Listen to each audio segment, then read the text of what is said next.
An alien member of the Klyntar race originally bonded to Spider-Man, then to his famous host Eddie Brock, becoming the antithesis to Spider-Man. Venom has a long history in Marvel Comics and as such has had many different variations on the character through the multiverse. I'm Adam Andrews, and today on Top 10 Nerd we're going to talk about the top 10 most powerful Venom variants. Number 10. Multiple Man Venom. In the Old Man Logan story, we get a very awesome, if not short-lived look at the Tyrannosaurus Rex that was host to the Venom symbiote. Now, while that is an awesome idea, we learn nothing further about this Venom variant until Old Man Hawkeye, the prequel. In this story, we see a Venom who bonds to the Madrox gang, who have kind of separated from James Madrox. After Venom bonded to the Madrox, they now use their power to duplicate themselves into an army of Venoms, vowing to track down Hawkeye, who had stuck the other Madrox members with plenty of arrows. An army of Venoms chasing you across the country would be terrifying. Luckily, with the help of his friends, Hawkeye is able to trick the symbiote into reducing its number to chase him into the forest, where he bonds with said T-Rex. And now we've come full circle. Number 9. Venom Pool. I'm not talking about the What If Jerry Curl Venom, Deadpool, although he's awesome, and I'm not talking about the Back in Black Deadpool. No. We're talking about the Edge of Venomverse one-shot. In this world, there is a sentient tapeworm discovered by scientists that is being turned into a weapon by said scientists. Scientists, man. They never learn. Deadpool stumbles upon a lab where these tapeworms have taken over the bodies of the scientists here, and they begin to attack Deadpool. Now, lucky for him, there's just a Venom symbiote in a jar, and he breaks and bonds with it, and uses it to absolutely annihilate the tapeworms. He honestly ends up looking really cool, much more armored and alien looking than he did before, which I think there are a lot of allusions to the movie Alien in this comic, but I digress. Venom Pool basically goes around battling these tapeworms, helping delivering mothers and making balloon tapeworm animals for their kids. And he's killing it, until he's snatched away by Captain America Venom, taking him to join the Venomverse team. Number 8. KINGPIN Venom. In the alternate Earth TRN-421, we pick up in the year 2061, and Wilson Fisk, the Kingpin, has ended the mortal existence of Eddie Brock and taken the Venom symbiote as his own, bonding into this monstrous, massive, fat guy Venom, which is really intimidating already. But what we learn is that Kingpin has modified the symbiote to be able to travel through technology, kind of like how the ultimate version of Iron Man can, but way quicker, way cooler, and way more terrifying. King Venompin, as I'm gonna call him, can basically travel through electricity and the internet. He is seen controlling cars, helicopters, and even electronic billboards, all to pursue Peter Parker's Spider-Man, who has to literally run away because he cannot take on this guy. In the end, Peter had to flee into the woods, where King Venom followed. This part of the fight didn't last very long though, with Peter using the fire from a torch to detach the symbiote from Kingpin, saving the day rather annoyingly. This guy is definitely way too cool to be defeated, but you know, whatever. Number 7. Spider-Man Reign. 35 years have passed. Spider-Man is an old, retired man.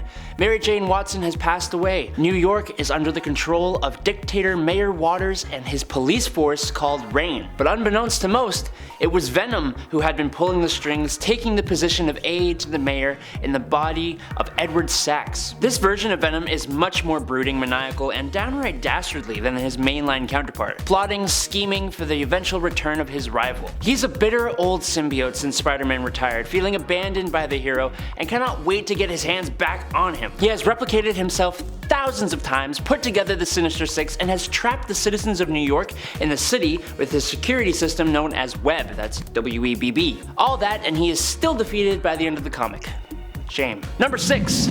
Agent Venom. Flash Thompson, the bully to Peter Parker and unknowingly his high school #1 fan. After he goes off to the army and loses both of his legs, he joins up with a secret government program, Project Rebirth 2.0, that sees him bond with the Venom symbiote to become Agent Venom, a symbiote super soldier who set off on his own as a hero, joining the Secret Avengers, the Guardians of the Galaxy, Thunderbolts, and fighting in lots and lots of stories before he lost the symbiote and eventually became Agent anti-Venom. With the symbiote, Flash gets the superhero starter pack of powers, plus those awarded to hosts of symbiotes. So that's wall crawling, web generation, spider sense, plus invulnerability to spider sense, invisibility, symbiote tendrils, and shapeshifting, and hive mind, and all that extra good stuff. But being a soldier, he is also extremely adept with weapons. He's an awesome fan favorite character just like the original Venom, giving him a whole ton of the power of popularity. Number 5.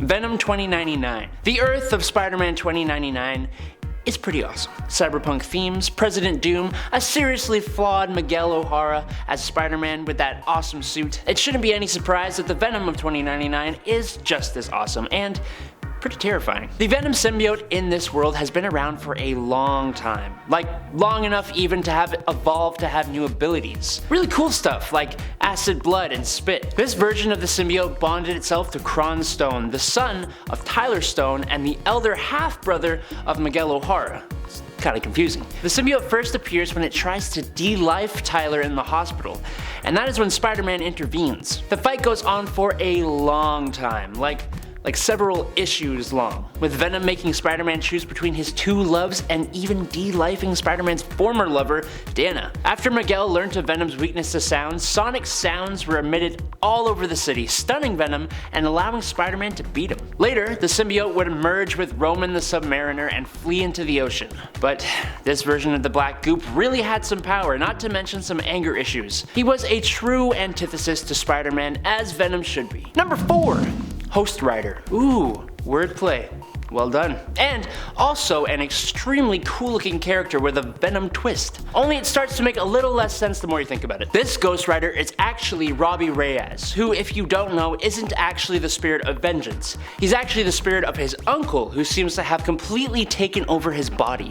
And somewhere along the line, we're not told when, the Venom symbiote bonded with them, creating this almost perfect chaotic parasitic being, basically just using the body of Robbie Reyes. Now, like I said, it kind of makes no sense. Ghost Rider is literally hellfire, and symbiotes are weak to fire, but I don't think anyone is really complaining. This guy is brutal. He dispatches SHIELD agents with ease, and he feeds the Calvin Zabo of his universe to his car. His car eats people!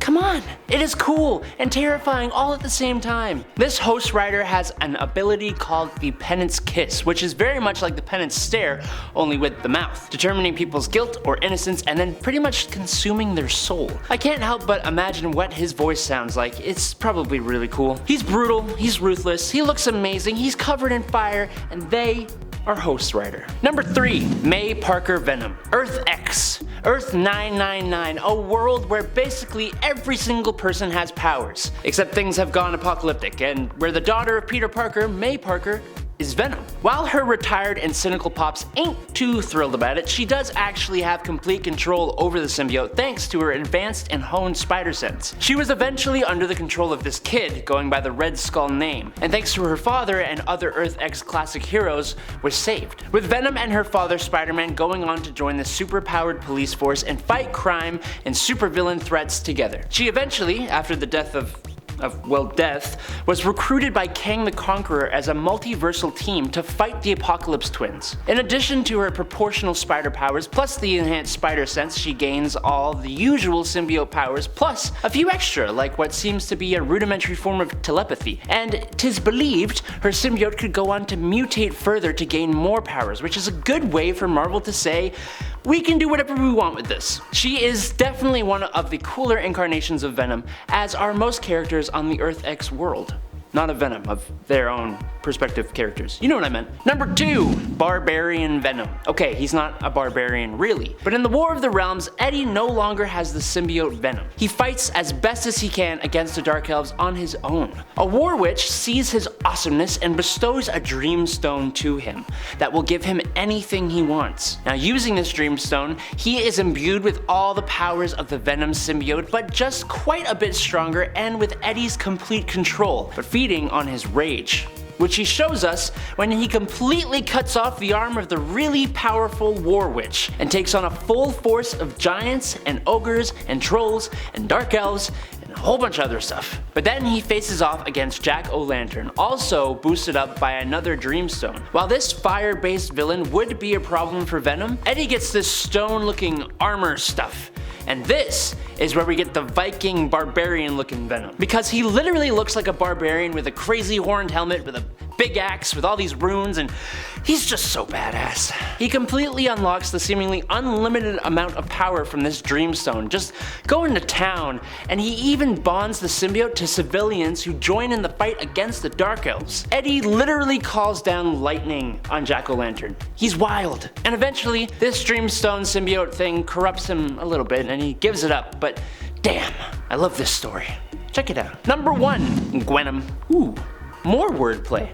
Even nicer. But she hasn't just got wordplay on her side. No, Spider-Gwen of Earth-65, or Ghost Spider, which is way better, has easily one of the best costumes of all the Spider heroes. Throw in a healthy dash of a symbiotic monster from outer space, notorious for giving great fashion advice, and, well, look at her. She's absolutely amazing. On top of that, Gwen sort of relies on Venom for her powers, since her original powers started to fade. But while that sounds bad, Gwen has actually learned to find a very healthy balance with her symbiote. The symbiote itself enhances whatever emotions the host has, right? So when she first bonded with Venom, thanks to a corrupt Matt Murdock Kingpin, who she was forced to team up with, she was rage-fueled and looking for revenge against the Rhino for attacking her father, and eventually against Murdock himself. But over time, she realized that she needed to control that and give Venom better qualities to enhance, in order to control and find balance with the symbiote. In a way, Venom actually helped her to become a better hero, all while still retaining that really,